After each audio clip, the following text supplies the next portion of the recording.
Assalomu alaykum do'stlar. Mana biz navbat obyektimizda shu podvalga bochka bilan nasos qo'yib berdik. Shuni bir avzo qilamiz. Qani ketdik.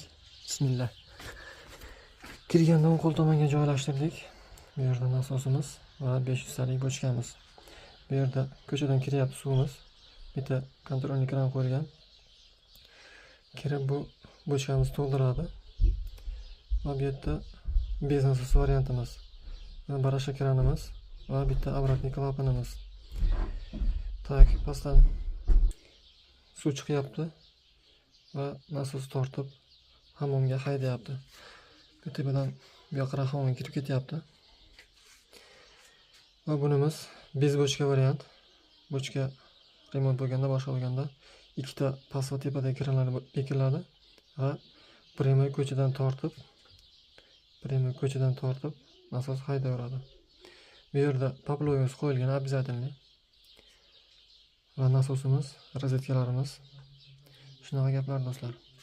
Video yoqqan bo'lsa, like bosishni unutmanglar. Sog' bo'lasiz, salomat bo'lasiz.